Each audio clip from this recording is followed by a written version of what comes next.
Good afternoon, good evening, folks. Michael Zuber, one rental at a time, back in his office. Yes, the painting is done. We got a couple of more surprises to put out before I give you a walkthrough number 3. But I thought I would share with you something cool. Sonny had his first haircut, and we got him shaved, and he looks like a totally different puppy. Yeah, you do. I'm going to hopefully grab Happy as she runs around and show you she got a haircut as well. Anyways, good morning, good morning, good morning. It is Sunday, January 30th, and yes, this is your daily financial news. A lot of stuff to talk about today. We're going to talk about next week. We're going to talk about the most important number of the week, and perhaps we could be disappointed, but maybe there is a story to be told. So let's get into it, folks. First and foremost, the most important number of the week is Friday. It is the jobs number, the jobs created for the month of January. Let's just say the powers that be are already setting expectations. So here's the deal. The economic number, the economists are predicting 199,000 jobs created. Again, the trend is slowing. What happened on Friday is the White House actually came out and said 1 week early that the jobs number could disappoint and actually be negative. Think about that for a minute. It could be negative, which is very interesting. That would be normally a horrible sign, right? We go from, I think it was 256,000 jobs added last month to a negative number. That would really not be good. The White House is postulating that it could go negative because of all of the hourly workers who had to call in sick. Apparently, if you are calling in sick and don't have sick leave, you will be counted in this survey as unemployed, which is interesting. So again, this Friday number is going to be important, but it could be really messy. I do find it odd. I don't remember a time, I'm sure it's happened before, I don't remember a time where the White House, or specifically the economic advisor to the White House, has come out and said, sorry folks, Friday's number could be rough. Yeah, I'm looking forward to seeing where it comes in. We always do an over-under, right? The over-under will be the 199 number. I see no reason to take the over. If the White House is nervous, why shouldn't I be nervous? So I will be taking the under, but let me know what you think. Leave comments below. Over, under. Again, the number is 199,000 jobs created. Let me know what you think.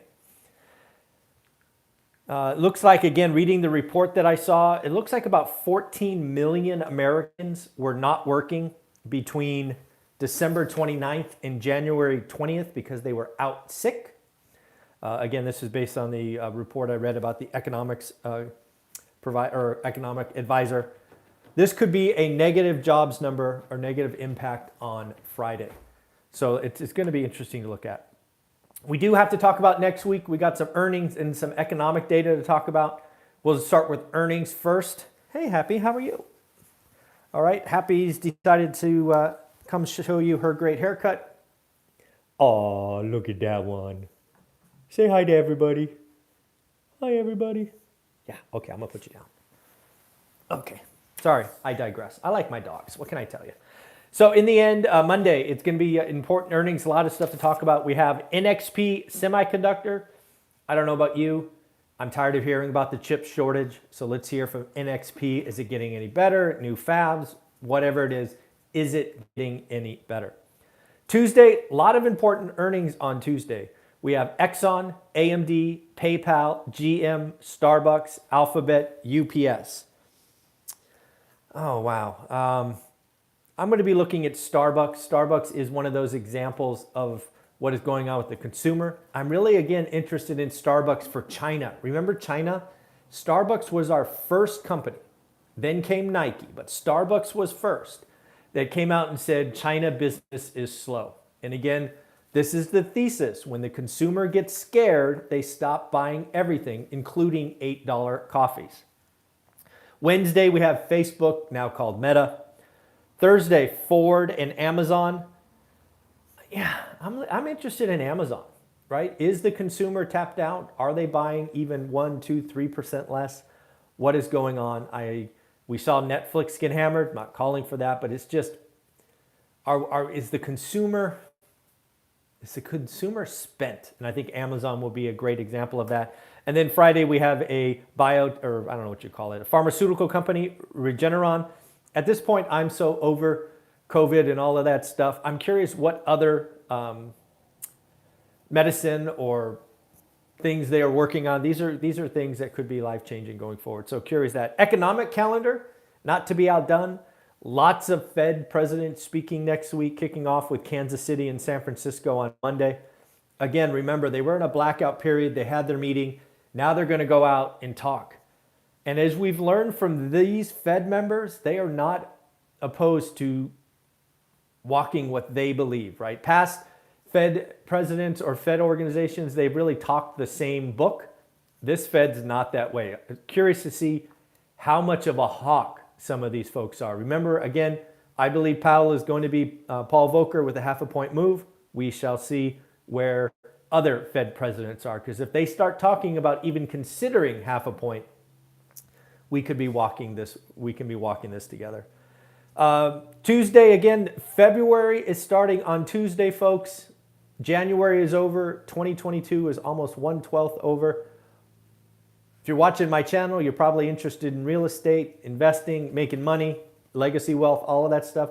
What have you done in January? Just question. If you have some highlights, leave comments below. If you're going to have highlights in February, leave comments below. Hold yourself accountable. Leave comments below. So what else we got? Tuesday, job openings and job quits. This is a number that I think pivots this year, but probably in the summer. As you know, I think we are heading into a recession in the next 9 to 15, 18 months. This one will tweak if the economy gets soft. ADP employment. This is going to be interesting. Again, remember, we've looked at the ADP report because it comes out first.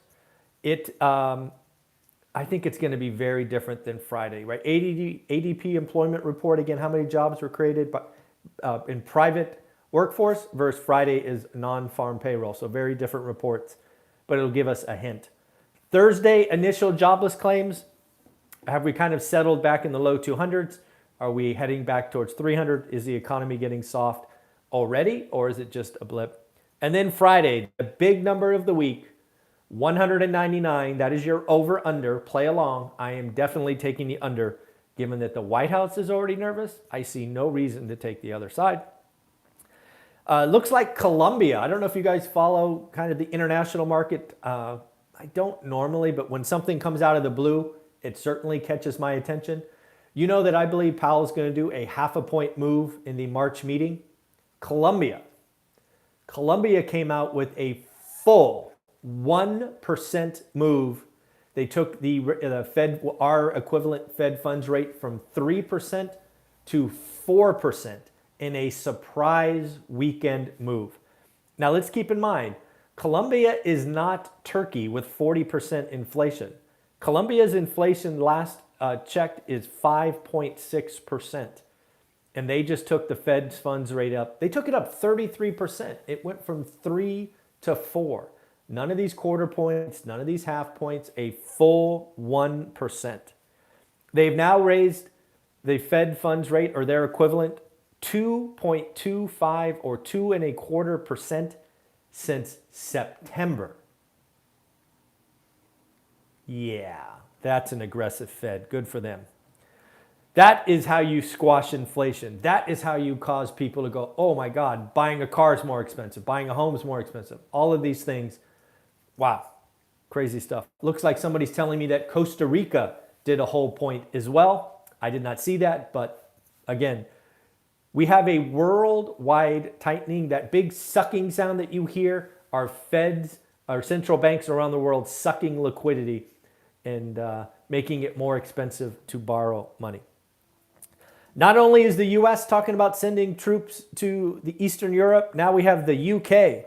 considering doubling the number of troops, sending defensive weapons this week. I don't know how to think about this. Part of this is like, oh, war is right on the cusp. Then the other part of me is like, like we talked about, I think it was Thursday or Wednesday, Russia's currency, the ruble, down, their stock market down. I think Putin realizes that it may not be worth it. Plus now he sees the allies coalescing around establishing a line of defense. Maybe it's such a strong move that he goes, you know what, not worth it. I certainly hope that's the case. Bloodshed is not something any of us should wish for.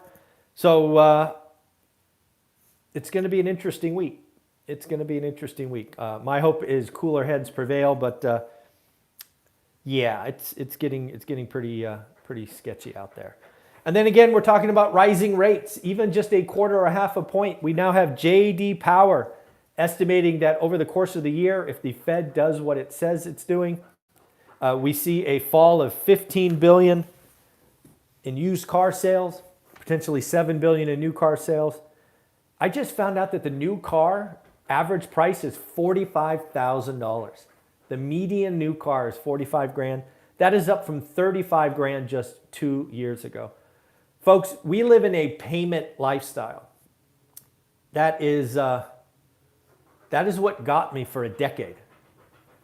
That is not the way to wealth or prosperity, buying assets, but it is what the average consumer does. And that's why I track the consumers and see what's going on. So at the end of the day, that's what I got for you today. We have actually lots of interviews. We have Todd Baldwin's coming back. Then we have a surprise guest at 9, 10, 10:30. And then I have to do my goals and community videos. Man, when did every day on Saturday turn into Monday? I don't know. I'm having fun. Hopefully you are. Remember, if you want to make your financial future a little bit better, check out the course below, How to Get Started One Rental at a Time, or the ever cheap Get Your Money Right. Have some fun. Enjoy. Bye-bye.